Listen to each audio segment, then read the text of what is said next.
Konsuhuze abakurikira ikondera libre, ikondera ryigenga, ikondera rirwanya ubucakara, ikondera riha ijambo buri wese ari uvuga ubunararibonye cyangwa se igitekerezo cye bwite. Uyu munsi tukaba twongeye kwakira bwana Sylvestre Nsengiyumva, nkagira ngo mwifurize ikaze muri studio z'ikondera libre. Bwana Sylvestre muraho? Muranyeze. Bwana Sylvestre kabeho nawe. Bwana Sylvestre ni umuntu mumenyereye, Nsengiyumva muramenyereye mu biganiro atanga, mu masesengura akora ku maradiyo no ku mbuga nkoranyambaga. Bwana Nsengiyumva Sylvestre akaba avuga ko ari umukangurambaga wa revolution. Nyamara iyo revolution avuga ntago ari revolution hano, ni revolution mu Rwanda. Tukaba tuzi yuko u Rwanda rwagize revolution twita revolution yo mu 1959 hari mu kwezi kwa 11. Ubu tukaba turi mu mwaka wa 1959 iyo revolution ibaye. Twagira ngo rero uyu munsi ubwo twabonye bwana Sylvestre akanabitwemerera abe yadusobanurira iyo revolution yindi akanguriramo abantu ni iyihe, ese izazije kumarira iki u Rwanda n'abanyarwanda, mbese dusobanukirwe n'icyo nawe ubwe yita revolution, dore ko yemeje kuba umukangurambaga wa revolution. Bwana Nsengiyumva ijambo ni ryawe. Urakoze Agnes kongera kuntumira kuri iyi televiziyo yawe. Ni televiziyo ya Rwanda. Televiziyo ya Rwanda. Nkuko bivuze wanumiye kubera nyine isabukuru ya revolution 1959 yizihizwa mu kwezi kwa 11. Iyo sabukuru ni imyaka 59 ishize. Ubundi twagombye kuba tuzakora kino kiganiro mu mwaka utaha, iyo sabukuru igize imyaka 60 y'imbumbe, ariko reka tubikore nonaha kuko bisa n'ibyihutirwa, bisa naho ari igihe, kubera nkuko wari ubivuze utangira, ubu turi mu kintu nakwita effervescence révolutionnaire. Ni ukuvuga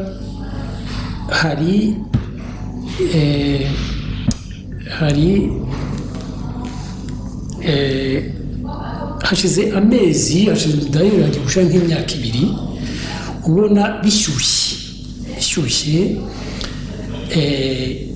abantu barahagurukiye impinduka, kurwanya impinduka kurusha mbere. Hari amashyaka 23 mu buhungiro, ariko no mu gihugu hari ibintu bitutumba bigaragara, kuko naho hari amashyaka, hari n'abantu bwabona bahagurukiye kwinyagambura. Ndetse mu mezi yashize twumvise hari n'abavuze ko bashaka gukora intambara kubera ko bavuga ko barambiwe. Ibi rero iyi effervescence iratujyana, iranyibutsa ibyabaye n'ubundi mbere y'iyo revolution uvuga muri 1959. Muri iyo myaka yibanjirije muri za 1958 no mu mezi ya mbere ya 1959 hari effervescence ijya kumera nk'ingiyi, nabwo hari abantu bahagurukiye, baba abantu ku giti cyabo cyangwa za institution ko tuza kubona mu kanya, bavuga ko bashaka impinduka. mu gihugu bitutumba. Noneho umwami w'icyo gihe ukuntu yitwaye nawe yari inyagambuye, byamuteye ubwoba, ndetse yari afite na presiyo y'abazungu b'icyo gihe, nabo bari mu bashaka impinduka, ababiligi. Umwami agerageza gukora utuntu tujesite tuganisha ku mpinduka, akora za effet d'annonce, avuga ko hashobora kuba igabana ry'ubutegetsi etc. Noneho icyo gihe ndetse hari abantu b'umwami bayoboranaga nawe, abo bita le conseil du roi, byateye ubwoba yuko umwami yaba agiye kwemera gushaka gukora za changement. Birabarakaza, bandika ibarwa, bandikira administration y'ababiligi, ariko byasaga nko gukora presiyo ku mwami. Bavuga bati ibyo ngibyo ntibishoboka, ntidushobora gusangira ubutegetsi n'abahutu, kuko abahutu bo n'abaja bacu kuva kera twabagize abesclave bacu, ntabwo dushobora gusangira ubutegetsi nabo kuko ntitungana etc. Iyo barwa iri mu mateka irazwi.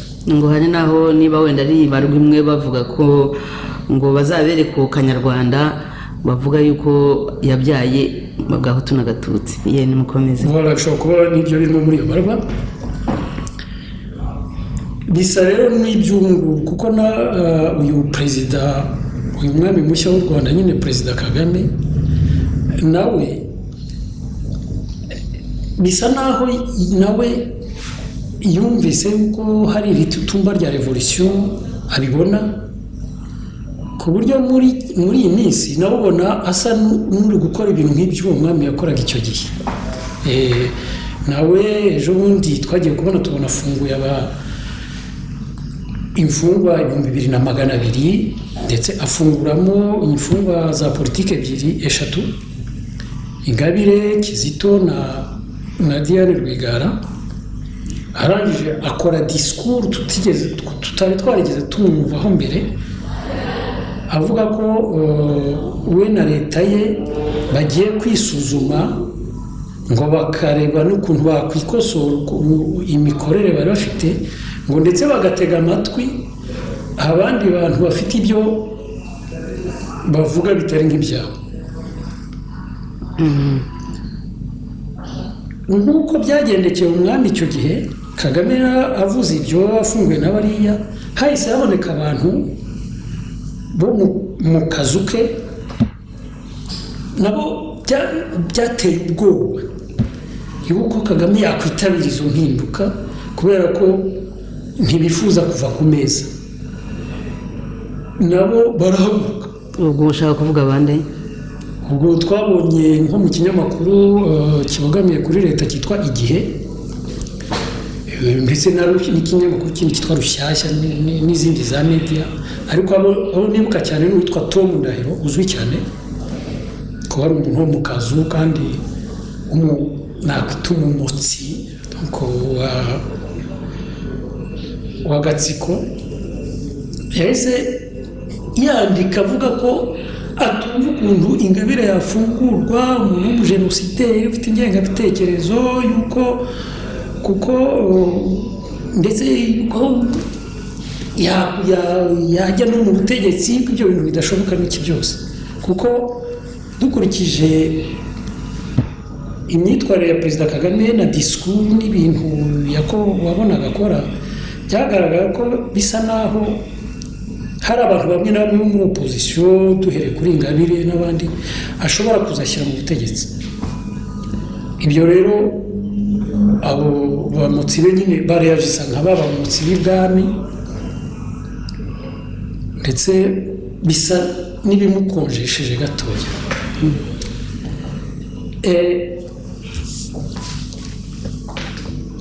Ubu rero Madame Agnès, uyu munsi wa none ngo dukore iki kiganiro, mu bwa kabiri nje kuri televiziyo Ikondera. Uribuka yuko mu kiganiro twagiranye ubushize, ubundi wari wantumiye ngo mvuge kuri revolution nagombaga kuza kuvugira hano kuri televiziyo yawe ibintu bijyanye n'ikiganiro n'ubundi nari nakoze gitoya ananise ikibyimba cya Nyabimata. Ikiganiro nari nakoze nyuma y'uko haba bya bitero bya Nyabimata, ariko ntitwabashije kugikora kuko habaye twaratandukiyeho gato tuvuga ibyerekeye iby'igikarito biza gutandukira bigera kuri parcours yanjye mu Rwanda n'iki, aho ibyo dukoraho ntitwavuga icyo kiganiro ko cyari giteganijwe. Icyo kiganiro rero cyerekeye ikibyimba cya Nyabimata navugaga yuko biriya bitero bya Nyabimata byerekanye division, donc ikintu nakwita imyumvire itandukanye muri iyi galaxie revolutionnaire y'abantu bose bo muri opposition bavuga ko bashaka impinduramatwara. Yereka kuko uburyo reaction bagize, imyitwarire bagize mu magambo no kwandika barejisa kuri Nyabimata, yerekanye uburyo buri wese yumva revolution igomba gukorwa bitewe na perspective we afite, bitewe n'umujinya we wa revolution uko umeze, binatewe n'uko yifuza u Rwanda rwazamera ejo nyuma ya revolution.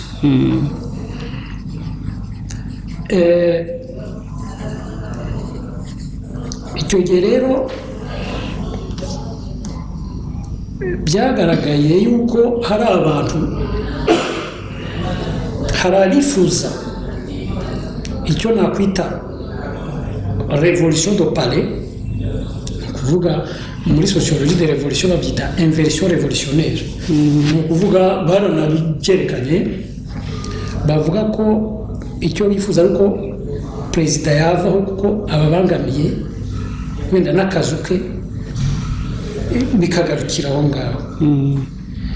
Hari abandi bavuze ko bumva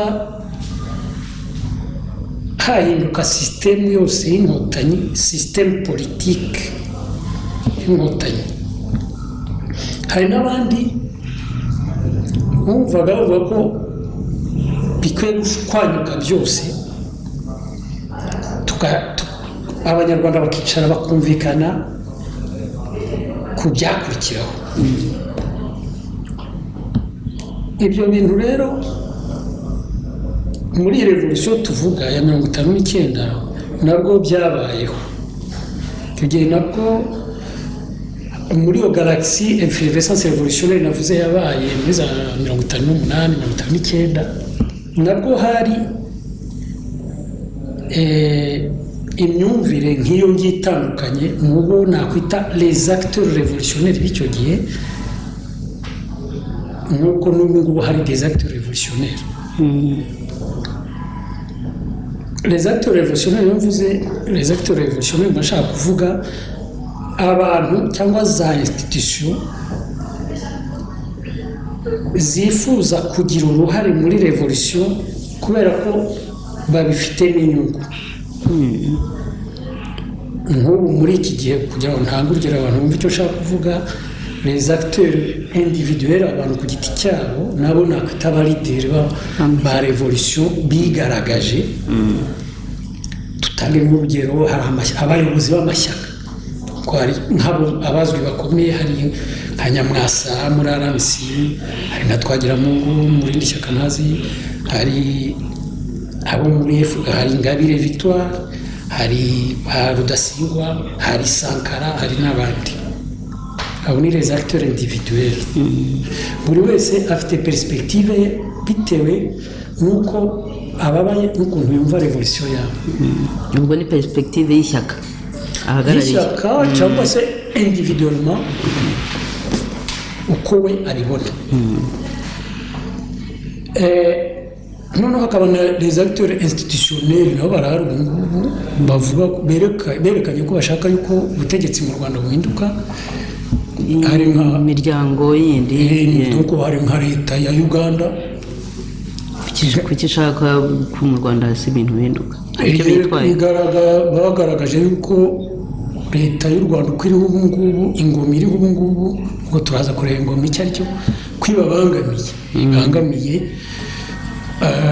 ubuyobozi bwa Uganda ubu ngubu ku buryo bigaragara ko bashaka hari ibintu byinshi cyane zasinye nyinshi zerekana ko nabo bifuza impinduka mu Rwanda. Igihugu cy'u Burundi nacyo ubutegetsi bw'i Burundi nabwo na Tanzania niko abantu bavuga nubwo yo itabigaragaza cyane ariko hari zasinye ngo zerekana ko Tanzania yifuza impinduka mu Rwanda. Ubwo hari n'ibindi bihugu ariko reka n'ingero natangaga. Icyo nshaka kuvuga gusa nuko hari des acteurs individuels akaba na des acteurs institutionnels kuko byari bimeze muri za 59. Muri za 59 naho hari abantu bashaka impinduka mu Rwanda. Abo hari abalideri nabo b'amashyaka aribo tuzi nyine nka Kayibanda Gregoire, nka Mbonyumutwa, nka Joseph Gitera, Makuza n'abandi bagaragaje icyo gihe. Hari des acteurs institutionnels naho icyo gihe izo navuga zagaragaye cyane zabigizemo uruhare c'est l'église catholique, Kiliziya Gatolika na leta y'imbirigi y'icyo gihe, donc l'administration coloniale y'icyo gihe bashaka ko ubutegetsi buhinduka kubera ko abayobozi b'icyo gihe b'ingoma y'icyo gihe ya cyami bari berekanye yuko bagiranye amakimbirane n'abazungu icyo gihe bakoranaga nabo, bavuga ko nk'uko byagendaga mu bindi bihugu bya Afurika icyo gihe nabo bashaka independence byihutirwa, ubwigenge, bashaka ko abazungu bagenda. Kandi basaga n'abanerekana yuko independence iramutse ibaye bagira regime ishingiye ku mahame ya gikomunisiti. Ibyo rero byarakaje ababirigi cyane, bahita bafata icyemezo yuko ubwo butegetsi bukwiye guhinduka mbere yuko batanga independence, kuko abazungu ntabwo bavuga ko badashaka gutanga independence. Bavuga ko bazayitanga, ko byari dans l'air du temps, nibyo byari bigezweho ko bazayitanga ariko kuri timing yabo, kandi bagasigaho regime bizeye, kuko bateganyaga gukora ibyo bita neocolonialisme, ni ukuvuga kuguma gukorana n'u Rwanda rushya bakagirana imishyikirano yihariye, donc ibyo nakwita les relations privilégiées. Ubwo rero ntawe ubangamiye undi, nuko bashakaga ko hajyaho regime itazababangamira mu gukomeza gukorana n'u Rwanda ku buryo bw'umwihariko. Bakabona rero abo ngabo les élites bacyane n'icyo gihe uburyo barimo bipozisiona atari abo ngabo bakorana neza gutyo mu rwego rwa politiki. Donc rero muri icyo gihe l'église catholique y'abazungu na administration coloniale y'ababirigi bashakaga revolution, ariko nabo rero icyo gihe ntago bayishakaga buri acteur révolutionnaire, kubera ko afite perspective ze, ntibaba bashaka revolution zimeze kimwe. Ufite ingufu niwe wimpoza revolution uko izaba. Noneho n'ingoma nshya igiyeho ikaba iberanye n'uko uwo nguwo yifuzaga.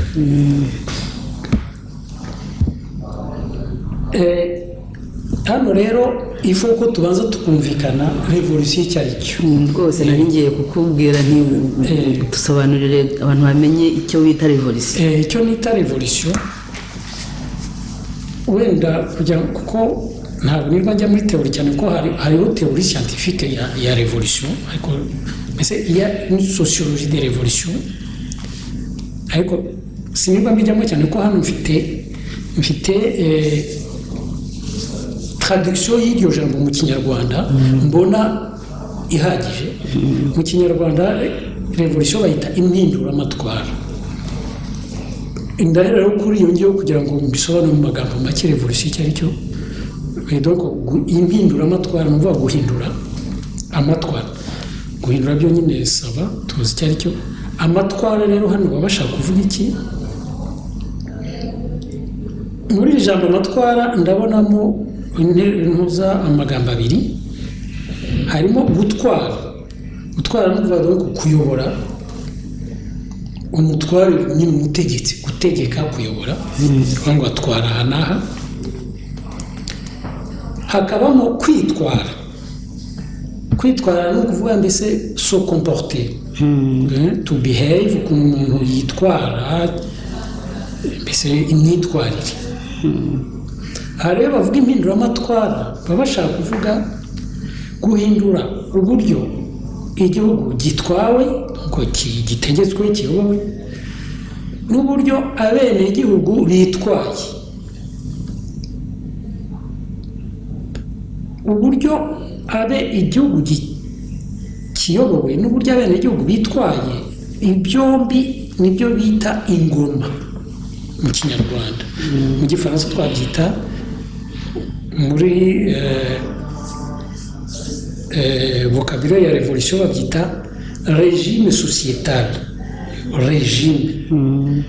régime sociétal donc ibigizwe n'ibice bibiri donc le système politique ni ukuvuga ubutegetsi na le système social ni ukuvuga imibereho y'abenegihugu uburyo babayeho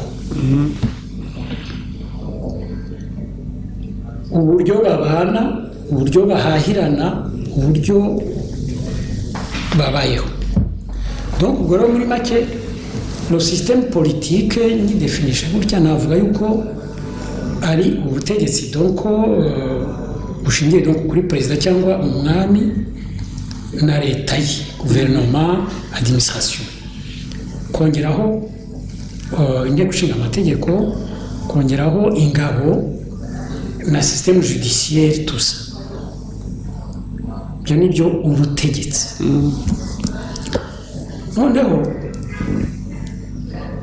le système social ni imibereho byose bijyanye n'imibereho y'abaturage ibyerekeye umuco ibyerekeye amateka ibyerekeye uburere système éducatif système de santé ubuhahirane ubucuruzi ubukungu etc iyo ni le système social izo système zombi ntabwo ligne de démarcation yazo iri très claire ziba imwe igabura indi zirakorana ariko rero muri sociologie ushobora kuyanaliza ukwayo indi ukayanaliza ukwayo ubutegetsi n'imyitwarire nibyo bita ingoma iyo bavuga ingoma afite ntabwo bavuga ubutegetsi kuko ushobora kuvuga uti ku ngoma ya Habyarimana byagendaga gutya cyangwa ku butegetsi bwa Habyarimana byagendaga gutya c'est différent biratandukanye harimo nuance ushobora kuvuga uti ku butegetsi bwa Habyarimana n'urugero uti hari ingabo zari 3,000 gusa kimwe n'ushobora uti ku ngoma ya Habyarimana par exemple ntabwo habagaho boîte de nuit ntabwo cyangwa abagore ntibadefrizaga urugero bitavuga yuko byaterwa nuko babuze ibintu byo kudefriza cyangwa se boîte de nuit nta mwayizari zari ariko nuko iyo ngoma yabaga imeze niko abenegihugu babaga bitwaye icyo gihe kuko mu Burundi par exemple nubwo igihugu cyayoboga bifite ubukungu bijya kumera kimwe ko nk'abantu bavaga mu Rwanda bakajya kubyina i Burundi ko byarabyinaga etc. Donc voilà, donc ingoma c'est plus large. Reka tugaruke kuri urwo rugero warutanze ku ngoma ya Habyarimana. Uvuze urugero, uvuze ingabo, ubwo turumva ko ingabo ziri muri iyo systeme y'ubutegetsi politiki. None reka dufate ibindi bavugaga biri muri systeme sociale, biri no mu byakomeje kuvugwa cyane yuko ngo abatutsi batigaga, ko abatutsi bari barahejwe.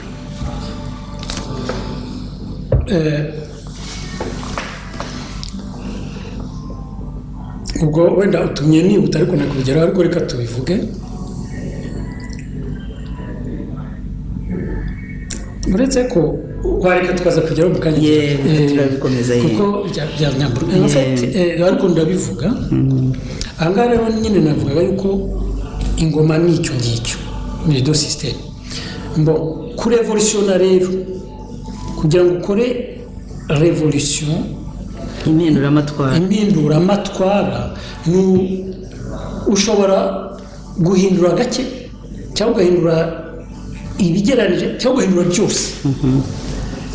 Nibyo nahoze mvuga nyine en fonction ya perspective ya buri mu revolutionnaire. Mu Rwanda rero ba revolutiona, iyo tuvuze ngo revolution ugomba kurevolutiona iki?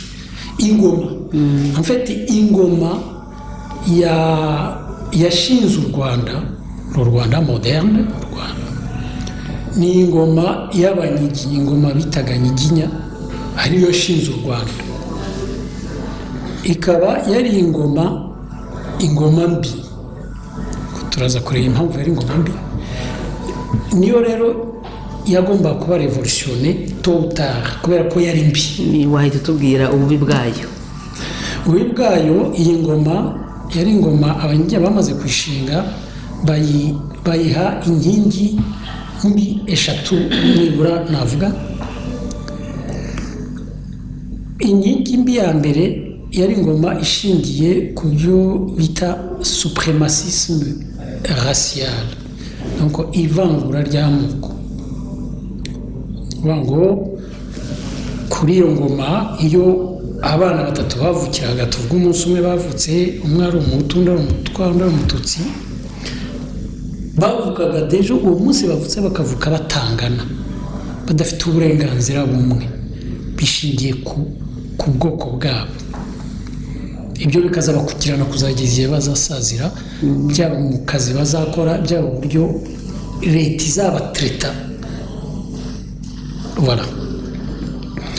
Iyindi nkingi mbi byari bishingiyeho ni ibyo bita esclavage, donc uburetwa. Uburetwa ntabwo ari ubuhake, kuko biriya by'ubuhake nyega ko ari, bavuga ko nyine ngo byari bishingiye kuri contrat y'ubuhake, ariko bisa naho ari nk'ikintu bafashe kugira ngo base n'abatemewe basiga amavuta gatoya iyo systeme ya esclavage, ko basa n'abayita ko byari un contrat. Ubundi l'esclavage hano icyo bivuga gukorera ubusa, gukora ntubihemberwe, cyangwa se gukora ugahembwa igihembo kiri munsi y'ibyo watanze, y'imvune wakoze. Ibyo bita esclavage. Ibyo rero iyo regime yashingiye ku nkingi ya esclavage. Navuga ko nkurikije ibyo uvuga, uburetwa n'ubuhake ntaho bitaniye. Voilà, en fait abavuga ubuhake basa n'abashaka kuvuga yuko esclavage yasaga naho ari ibintu byumvikanweho, donc ari nka un contrat. Abantu nuko kuko sinzi muherutse kuvuga ngo umutu ngo nta mututsi wakubitiraga umutu ngo aze guhakwa, ngo nibo bagendaga, ngo umutu yaragendaga kubera ko ashaka inka akazajya gusaba ubuhake ku mututsi. Ahangaha ndagira ngo mvuge yuko inka cyari igisimba kiri aho, nk'uko ihene zari zihari, nk'uko inkoko zabaga zihari, byabaga ari umutungo w'igihugu. Urumva ntabwo rero byumvikana ukuntu abantu ubwoko bumwe bwabaga bufite uburenganzira bwo kugira inka, noneho abandi kugira ngo bazigireho akise bigasaba ko bajya guhakwa. Guhakwa tuzi icyo byamplikaga, byavugaga kujya gukora cyane kugira uzabona iyo nka, ukabakora nk'imyaka 5 cyangwa wenda n'umwana wawe akazakora akazagusimbura igihe wananiwe. Donc rero urumva ko l'esclavage même n'ubuhake bwari esclavage. Uretse ko esclavage itagarukiraga ku buhake gusa, hari n'imirimo wategekwa gukora kandi utagiye guhakirwa inka, byo bitaga uburetwa. Byagiyeho kuri ku ngoma ya Rudahigwa ya Rwabugiri, yashyizeho nyine iminsi 3 mu cyumweru abantu bo mu bwoko bw'abahutu bakajya gukorera ubuntu, bakorera abantu b'abatware etc. batagiye guhakirwa inka. Voilà. Donc en fait hari uburetwa hakaba n'ubuhake, ariko kuri jyewe byombi byari esclavage. Nuko gusa uburetwa wakoreraga ubusa 100%, naho ubuhake ugakora ugahembwa inka ifite agaciro kari hasi cyane ibyo wabaga watanze. Donc rero byose byari esclavage. Inkingi ya gatatu byari bishingiyeho, iyo ngoma yari ishingiyeho yari violence. Violence ni ukuvuga guhungabanya abantu. Donc hari ibyo bitaga ikiboko, gukubita abantu, iterabwoba. Uwitwa ngo yakoze ikosa aganishwa gukubitwa, yaba umugabo yaba umwana yaba umugore. Kuboha abantu ingoyi ni ibintu bita humiliation. Donc mu gifaransa bita humiliation, ni ukuvuga gutesha abantu agaciro, gukoza isoni, gukoza abantu isoni kugira ngo bumve ko batakaze icyizere bafite muri wowe. Kuko iyo bagutesha agaciro, ugutesha agaciro wowe wumva utakaza icyizere muri wowe, kandi ukahita ubona wowe ugutesha agaciro ari nk'Imana, ukabona ari wagatangaza. Ibyo ngibyo byari système za mécanisme de gouvernement zashyizweho zigamije kwicaza abantu ngo ubone uko bayobora. Hari ahantu nigeze gusoma, wenda cyari igiparo, bavuga ukuntu hari ahantu ngo bagiye bari abagore barabakubita, barangije uwabakubitaga abo bagore baragenda baramushima, baramubwira ngo urakoze nyagasani. Baza abagore b'inyuma batetse kuki mwagiye kumushimira kandi yabakubise? Ati niba atatwishe se wabuzwa n'iki kumushimira? Yenga ukomeza. Bashobora no gushimira nk'ibingibi twumvise bisa n'ibyagarutse, ubwo turaza kubigeraho ibyerekeye la restauration révolutionnaire. Kuko nyine iyo ngoma yaragarutse ku bundi buryo. Nka minsi tumaze iminsi twumva yuko nk'umumeya mu Rwanda agira gutya akarasambura abantu, akavuga ati abagore ntimurebe ko bambaye amakariso kubera ikibazo ngo cya hygiene. Basanga utambaye ikariso bakagukubita cyangwa bakakujomba ngo inkoni mu kibuno tusa, cyangwa bakareba bati mwasamu umuntu dore ko mwogeje amenyo, basanga utawogeje amenyo bakagukubita. Ibyo ngibyo bashobora kugukubita warangiza ko kugashimira nayo ukavuga uti mwakoze kumubita ko byanyibukije yuko ngomba kugira isuku nyine nkoza amenyo tusakwa. Donc urumva aho ngaho c'est un système ya humiliation igamije gutesha agaciro uwo bimiriya, ariko bikanavaloriza cyane uwimiriye. Kuko uwimiriya we yavuga ngo we azi koza amenyo we ntubizi, we azi kwambara ikariso we ntubizi, donc uwo ari hejuru yawe. Voilà. Iyo système rero ko yari ishingiye kuri izo nkingi mbi, yagombaga kuzaba revolutione to utari, yagombaga kuzahinduka. Byatinda byatebuka yagombaga kuzavaho ko ntiyari ibereye abanyarwanda baba abahutu baba abatutsi. Turaza kureba abahutu n'abatutsi ukuntu basurivivaga muri iyo sisiteme, ukuntu byagenda. None se ntabwo yari ibereye na babandi batubwiye ko mu mpinduramatwara harimo n'abandi batari gusa abo bene igihugu? Batubwiye ko nko mu Rwanda hari Kiliziya Gatolika, hari na leta mbirigi, uvuga ko nabo ibyo bintu byari bibabangamiye cyangwa se bafite inyungu zabo zindi? No, abazungu ntabwo byari ku ngoma. Abazungu niba ushaka reka nkubwire ukuntu byagenze. Ubundi colonization y'ibyo gushaka buhake, gashaka buhake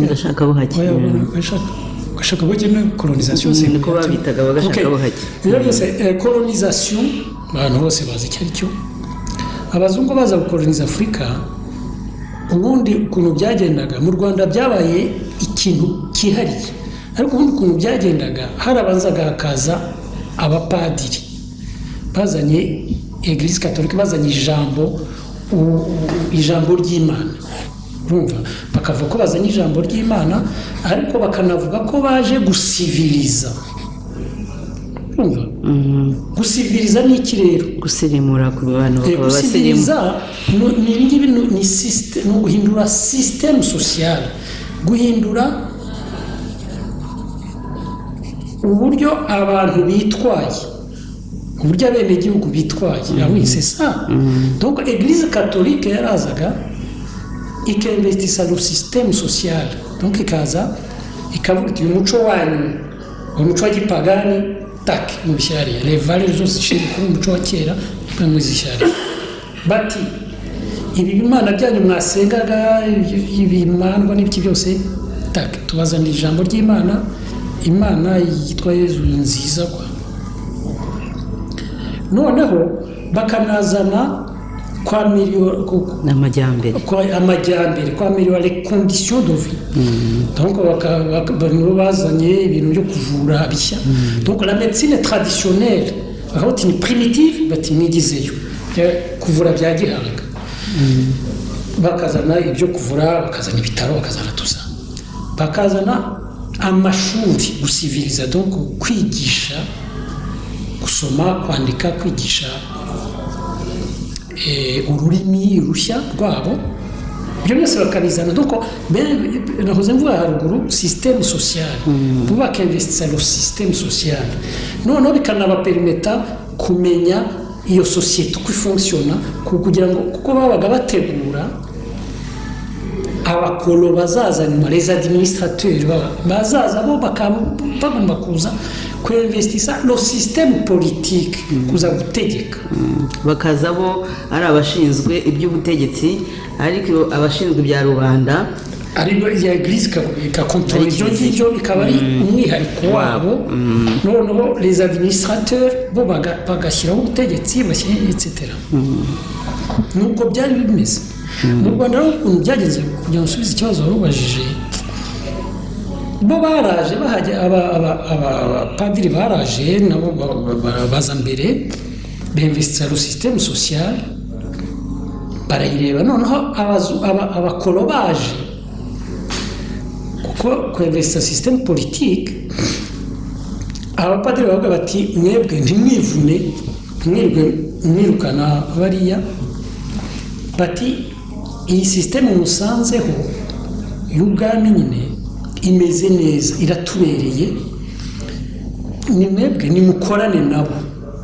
Hano hari un groupe ethnique, abantu, donc ubwoko bw'abantu bujya gusa natwe, ku nibyo byanditse niko bavugaga, kandi buri derire, bafite ubwenge bujya kwegera ubwacu, ubona bararemewe gutegeka. Ako kanegdote kamwe, iryo jambo derire, reka nkavuge ko nakumvanye bwa mbere nakumvanye uyu wahoze ari perezida w'Ubufaransa witwa Valéry Giscard d'Estaing, nyuma y'intambara yo muri 1994 ya jenoside etc. aho bamaje bati abatutsi n'abahutu boza u Rwanda ko Valéry Giscard d'Estaing nyine yakundaga kuza guhiga mu Rwanda etc. mbese yahazaga kenshi guhiga inyamaswa cyangwa guhiga muri parike na Habyarimana yakundaga guhiga ko yazaga kenshi mu Rwanda nyine akavuga ko u Rwanda aruzi kurusha uko wamenye uri perezida usura gusa noneho baramaze baravuga ati rero njye nkurikije uko mbaze izo tribu zombi ati abatutsi bari plus délurés que les Hutus délurés nyine bivuga ko bari sharp mbese ubona basharitse bazi ubwenge etc. icyo gihe rero cya kera nabwo niko abapadiri babwiye abakolo barabwiye bati hano hari tribu iri délurée kurusha abandi bazi ubwenge bari sharp ndetse iyi système yabo iri structurée neza bijya gusa n'iby'iwacu aho kubirukana reka dukorane nabo donc rero bakorana nabo ku buryo nk'uko navugaga muri 59 igihe cya revolution kigeze kubera ko navuze ko bari bashwanye nyine revolution uko bayumvaga baba bati nihahinduke ubutegetsi gusa ariko le système social nigumeho kubera ko aba bantu twakoranye nabo kuko bari bakoranye hafi imyaka 100 nibo bari bararukrisemo le personnel administratif bararukrisemo baranabigishije barabaforumye muri ayo mashuri yabo na Église catholique aribo yarukrisemo abapadiri etc. n'ababikira n'ibiki byose n'abafurere ntabwo bifuzaga yuko ibyo byose bishwanyuka urumva bakoze rero ku buryo la révolution yembesa uniquement le système politique ariko le système social igasa n'igumaho noneho bikakoexista ubwo abo ni abapadiri ni Kiliziya Gatolika n'abagashaka bo hake ubwo hagati aho abandi abanyarwanda bo bifuzaga iki uravuga les acteurs révolutionnaires baba leader b'abahutu bo birumvikana ziriya piliye eshatu navuze ingoma yari ishingiyeho bashaka kuzirika zose icyo byesura ariko nk'uko nahoze rero mbivuga abari les acteurs révolutionnaires baba ari disparate kandi bose badashaka revolution zimeze kimwe hano ndagira ngo nibutse yuko bari abahutu nyine abo baacteurs bari umwe mu baacteurs ndetse ndagira ngo uvuge yuko mu baacteurs révolutionnaires bashakaga impinduramatwara aba nibo bari bafite moyen nkeya urumva bari bafite ubushobozi bukeya mu byerekeye les moyens zo kurwa kubera ko revolution ingoma cyami yakoze resistance baranarwanya nta ngabo bari bafite donc abangabo kugira ngo barwane nyine birya byabaye byo gutwika no kwirukana abami byakozwe n'ingabo z'ababirigi iyo zitenterevuna ntabwo bari kubishobora byari kugorana icya kabiri les moyens de mobilisation kumobiriza abahutu b'abaturage kuko abahutu b'abaturage ntabwo bari kubamobiriza ntubwiye ngo byari byoroshye kuko ntabwo banumvaga nécessairement yuko ubwami bugomba kuvaho iyo ni indi debande twazagira ni cya kibyimba cya Nyabimata donc l'église catholique niyo kuma yari yaracengeye le système social niyo yari ifite ubushobozi bwo kumobiriza abahutu niyo yabikoze numva kugira ngo banatwike bajya gutebirukana abatwari tusa ntabwo kariya kagurupe k'abahutu ba révolutionnaire kari kubishobora même les moyens donc les ressources humaines bari bakeya donc les stratégies gukora amastratégie révolutionnaire etc bisaba de la ressource humaine donc parmi les acteurs révolutionnaires icyo gihe bari abahutu bari minorité bari donc c'était le maillon faible ibyo rero bikaba byaragize konsekanse ku buryo revolution yabaye urumva revolution yabaye uko l'église catholique nuko l'administration coloniale yashakaga ikirero iyo yashakaga yuko hahinduka ubutegetsi abahutu bakaba bafata ubutegetsi kubera ko abatutsi bari bazanye icyo nakwita akanyaro mu kinyarwanda ku bazungu nyine babiteruyeho ariko le système social ntihinduke cyane kuko l'église catholique yari ikeneye baba le personnel b'abatutsi kuko nibo bari forme nibo bari bamenye kandi nibo bapresiyaga cyane kurusha abahutu nibo bari bafite icyizere antene n'ibyo nahoze mvuga bari nabo bari barize nibo bari baraforumye même l'administration coloniale yumvaga izaba yapfuye aho nakorara le néocolonialisme yagombaga gukomeza bakeneye ko bamuke kandi ikindi l'église catholique yanabonaga ko ari byo byatanga harmonie igihugu kikaba un état nation mbese bumvaga yuko ari byo byatuma amoko n'abana neza ko mbese abatutsi nabo bari aho bafite nabo ibyo bakontorora donc voilà l'ancien régime igasa naho ikoze coexistence na nouveau régime nuko byagenze ku buryo rero umuntu se yavuga ko iyo revolution ya 59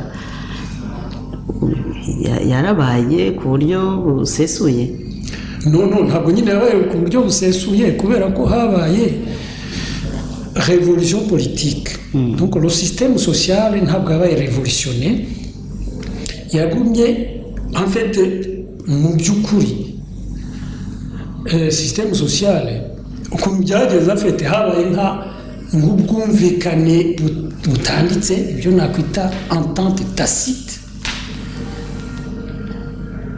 hagati ya ancien régime na nouveau régime donc bari abahutu b'abarevolutionnaire twebwe tuzakontorora système politique ingabo n'iki byose kubera ko dufite ubwoba tuzayibarikada kuko dufite ubwoba bwa restauration dufite ubwoba yuko twentegeye abatutsi cyane muri ibi ngo babwira Eglise Catholique twentegeye abatutsi cyane muri ibi bashobora kuza kongera bakarestora regime ya kera ya cyane bakaduhirika noneho kuko bumvaga ari byo biri stratégique le système politique ari stratégique noneho basa n'abumvikanye na Eglise Catholique noneho le système social tuyirekeye bariya noneho ukuntu byagenze les élites aristocratiques ba kera bahise bimvistisa l'Eglise Catholique donc aribo bigira umwami ba Padiri Kagame Musenyeri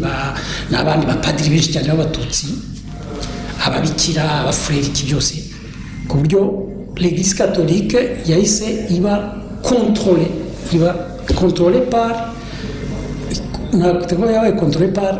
l'ancien régime donc abatutsi ba kera b'abaristocrate n'abazungu noneho izo système zombi zavansa de façon parallèle ku buryo ndetse hano byatumye imwe mu nkingi zari ingoma kera yishingiyeho ariyo ivangura ry'amoko rikomeza ariko rihindura isura muri système politique abahutu barayikanyaze bavangura abatutsi ntibayigira accès bavangura ry'amoko muri système politique ariko muri système social naho habaye ikintu kimeze nk'ivangura ry'amoko ryo kuvangura abahutu bari discriminé muri système social je veux dire muri Église catholique hano ndayavuga ko l'Église catholique cyari ikintu cy'imashini gikomeye cyakontrolaga pratiquement tout le système social. L'Église catholique niyo yakontrolaga le système d'éducation amashuri tout ça secondaire même na primaire n'iki Église catholique niyo yakontorolaga le système de santé ibintu by'ibitaro ibintu by'ubuvuzi ahantu hose Église catholique yakontorolaga icyo nakwita la société civile ibintu by'amawe nije menshi cyane yabaga ari d'obédience catholique donc elle est financée par l'église catholique etc yoborwa n'abantu babakira abapadiri abafureri biki byose noneho ndetse l'économie moderne l'église catholique burya niyo yatangiye icyo nakwita l'économie moderne y'u Rwanda nk'ubucuruzi za ekonoma amaduka ibintu byitwa procure utuduka twinshi hirya no hino twabaga muri za Caritas zose za Caritas za Trafipro ibintu nk'ibyo ibyo rero muri iyo système akaba abatutsi bariyepanishije ntabwo habaye restriction donc ku buryo iyo abantu bavuga ngo abatutsi ngo bari bararenganye ifo kubinuansa kumva abatutsi bari barahejwe muri système politique ariko ku byerekeye imibereho wasanga abatutsi bari babayeho neza kurusha abahutu en terme relatif hano ndagira ngo n'insiste tuvuge uzi ko ubundi mu Rwanda rwa kera n'urwungugu umurimo w'ubuhinzi niwo murimo wari devalorize byaturutse ku bwa cyami kubera ko nyine wari umurimo w'abahutu evidemment nta gaciro wahabwaga ariko no ku ngoma y'abahutu nubwo bwose ku butegetsi bw'abahutu ko ntabwo twavuga ingoma yabo ingoma ni byose ubutegetsi bw'abahutu nubwo bavanga umurimo n'ubuhinga n'iki byose ariko umurimo w'ubuhinzi wagumye kuba devalorize ahubwo icyari habwaga agaciro ni akazi muri secteur moderne muri ibyo nyine abafonctionnaire ubucuruzi gukora mu mabiro mu ma ONG mu biki byose l'église catholique icyo gihe en tant qu'organisation niyo yari nyuma ya leta niyo yari umukoresha wa mbere mu Rwanda muri secteur moderne ishobora no kuba yararushaga leta comme rero nyine muri église catholique abatutsi bari majoritaire même 80%. Le taux d'emploi donc le taux d'emploi pourcentage y'akazi muri icyo nakwita communauté tutsi yari muri secteur moderne yari hejuru cyane kurusha taux d'emploi muri communauté hutu muri secteur moderne donc ndongera bisobanure neza tuvuge iyo washobora guhumiriza ugafata abatutsi nk'ijana mu buryo bw'ubuhumiriza ugafata abantu b'abahutu nk'ijana wari gusanga muri abo wafashe mu batutsi harimo tuvuge nka 70% bafite akazi muri secteur moderne ugasanga wenda muri abandi ijana b'abahutu ugasanga bari nka 40% gusa abandi ari abahinzi ibyo nuko byari bimeze c'était la réalité sociologique icyo gihe ariko byari bifite aho bituruka kubera ko nyine abatutsi nibo baragize privilege yo kwiga no mu bihe bya mbere oya ntabwo ari kwiga gusa ko n'abahutu nyuma nyine abahutu barize cyane ariko kubera iriya billet BIS ya église catholique comme employeur kandi kaba muri église catholique hari discrimination anti-hutu igaragara kibona ko muri système politique hari discrimination anti-tutsi donc aba batutsi n'ababaga batarize cyane babonaga kamwe mu tuzi ko muri za services auxiliaires za église catholique ariko muri secteur moderne donc muri za congregation z'abafreri utuzi hirya no hino kwa mécanique bikimese utuzi kwa muri secteur moderne tutari akazi k'ubuhinzi donc dutanga des revenus z'amafaranga ku buryo par exemple hari za chiffre hari un économiste wanditse intambara itangiye y'inkotanyi nako habaye jenoside izarangira yanditse yuko par exemple inkotanyi zitera muri 1990 ku bacuruzi bari mu Rwanda 10 ba mbere bari bakize kurusha abandi bose bari abatutsi urumva donc iyo ni isasite ni un chiffre kwereka ko nyine abatutsi bari donc dans le système social bari intégré cyane donc bari intégré voilà ubu noneho twagaruka mbere yuko dusobanurira cyane nyine watubwiraga yuko ziriya nkigi eshatu ubutegetsi bwa cyami bwari bushingiyeho harimo ronda ko gutotezwa ko abantu babonaga bigomba guhinduka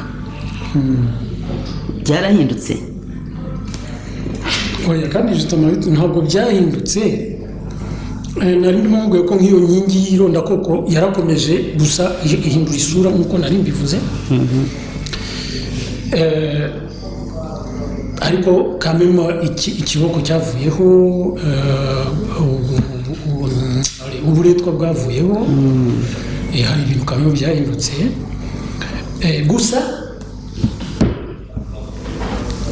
hari ikibazo kubiriya revolution itarabaye totale hari ikibazo byateye no kuri wowe iriya revolution ya 59 ntabwo yari yuzuye ntabwo yabaye totale yabaye une révolution du système politique gusa système social ntiyabaye révolutionné bikaba rero byaragize conséquences ziyi conséquences byagize nuko byatumye bibyoroshya la restauration iyi revolution yindi yaje kuba muri 1994 yakozwe n'inkotanyi yorohejwe n'iya 59 donc la reste kuko nagira ngo mvuge ko ubundi muri revolution muri théorie de révolution iyo revolution iciyemo ikaba totale bituma la restauration idashoboka la restauration bivuga kuba ya regime ya kera yakwiyaraje ikagaruka iyo wakoze revolution totale bituma restauration idashoboka niyo mpamvu ubundi abarevolutionnaire ba vrai abarevolutionnaire iyo babishoboye bakora revolution totale ni ukuvuga ngo bemvesisa système politique ariko bakanamvesisa système social bakahindura yose kuko sinjya mbivuga le cauchemar donc y'umurevolutionnaire c'est la restauration ikintu gituma umurevolutionnaire cyamubuza ibitotsi cyangwa kigatuma agira inzozi mbi ni ukurota haba restauration kuko abafite ubwoba yuko ibyo yabayemo mu ngoma ya kera byatumye haguruka wenda agafata intwaro cyangwa agasakisha ubuzima bwe cyangwa bw'abarevolutionnaire benshi byagaruka byanagaruka rero akahita yimajina ukuntu azongera noneho kubivanaho yuko byamusaba no kongera gukora indi revolution agakora izindi sacrifice akuba ari au-dessus de ses forces niyo mpamvu iyo cauchemar ituma abarevolutionnaire iyo bakoze revolution bantisipa bakabishwanyuza byose mbese basenya inzu yose uko yakabaye barangiza amapula yayo bakayatwika n'ibishushanyo mbonera byose bikabitwika ibishushanyo pula nyine n'ibya bishushanyo bashushanya ureberaho wubaka nyine tusa bakabitwika niba nabicagagure ko atazava ugira ubona twa dupapuro akatwegeranya akongera kubaka ya nzu kubera ko ya nzu nyirayo aba yarabonye ko yaboze iva igize gute inkingi zayo zaboze ibiki yuko itasanika iyo ntishobora gusanika kuko icyo nita inversion revolutionnaire par exemple ndumva nabivuzeho ariko nabivuze ibyo nabyumvise mu kiganiro nyine cy'ikibyimba cya Nyabimata inversion revolutionnaire byandi byo guhindura hejuru gusa urimo kuvanaho igisenge gusa ukaba aricyo uhindura urumva urugero par exemple nk'ibyabaye ku Rucunshu cyangwa ibyo Habyarimana yakoze kuko mu Rwanda habaye revolution enye kugeza ubu zashatse ku revolution iriya ngoma navuze kuko iriya ngoma yo ntabwo iraba revolution au sens sociologique y'iyo concept ingoma ya cyami ntabwo iraba revolution kugeza no kuri uyu munota yaranagarutse kubera ko itabaye revolution 100% byatumye igaruka habaye rero revolution enye z'ubwoko butandukanye ku Rucunshu habaye ibyo nitaga nyine inversion revolutionnaire ni ukuvuga revolution de palais guhindura umwami kubera ko abega nyine baba bati abanyiginya za merde bati natwe turashaka natwe kuba abantu noneho ariko bakavuga bati sisitemu yo iratubereye dushaka kuyina gusa turashaka natwe kujya ku meza y'ubwami duhireke bariya natwe tujyeho ibyo nibyo bita inversion revolutionnaire donc uhindura umwami cyangwa perezida n'akazu ke ukagasimbuza wowe ukajyaho ugashyiraho nawe akazu kawe ariko ibindi ntibihinduke mukajya ku meza mukaguma kurya bya bindi baryaga ntihinduke ibyo byabaye ku Rucunshu iyo revolution yabaye bahise coup d'état de Rucunshu iya 59 twabivuze wenda turanayigarukaho muri 73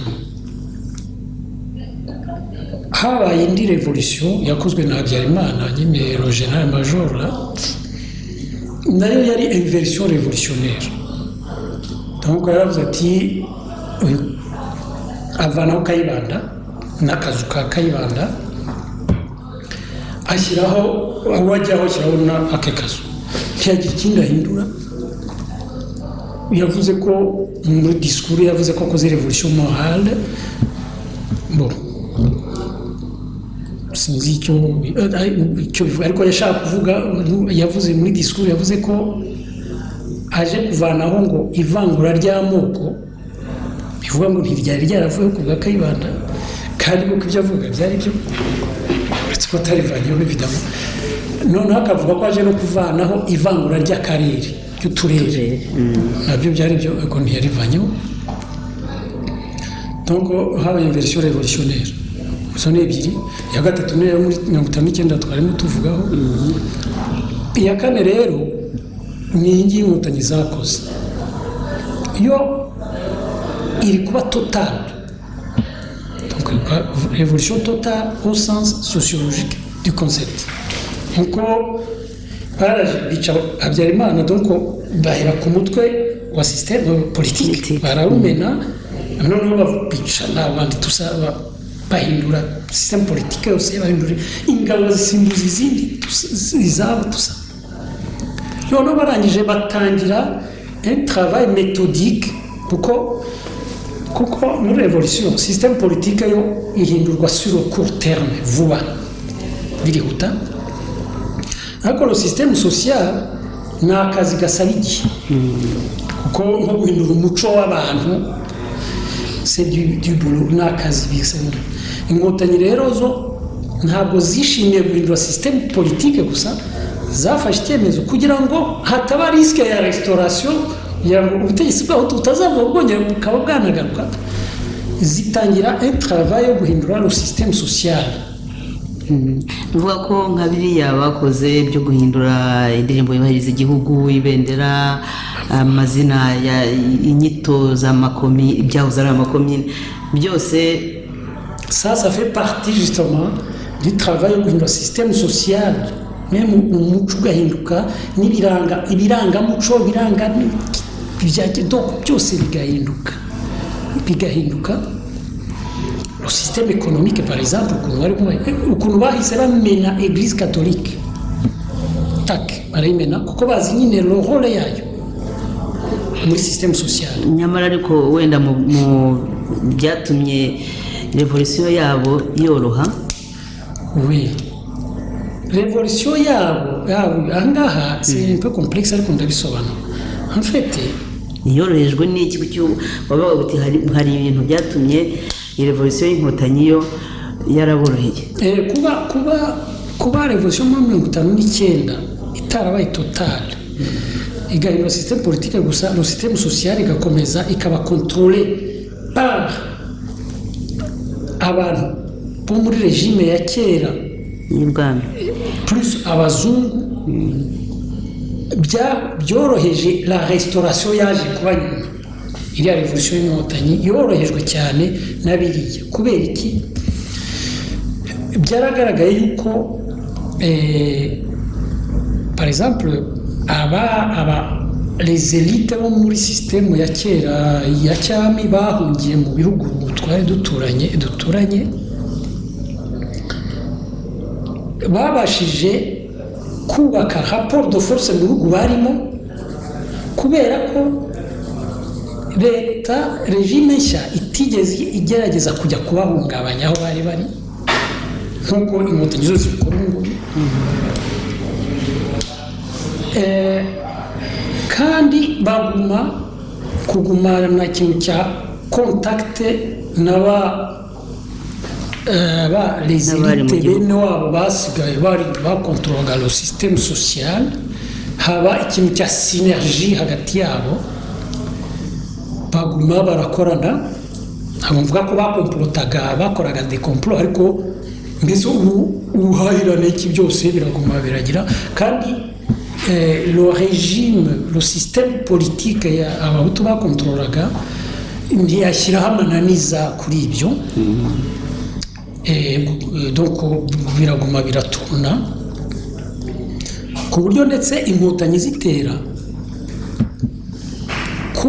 kuba bari abatutsi bo mu gihugu bari bafite rapport de force économique nk'iriya bari bafite le rapport de force sociale aussi, byorohereje cyane inkotanyi kurwana intambara yazo, nyuma binazorohereza gukontorora ubutegetsi zimaze kubufata. Donc la restauration yaroroshye. Ubu rero nk'ubu umuntu yakwibaza muri ibyo bya revolution 59 nk'amateka dusanga yaranditswe ariko n'abari muri ya système ya cyami byagenze bite kugira ngo abari bamaze kugira revolution ntibashobore nyine kuba aribo banakontorora imyandikire y'amateka?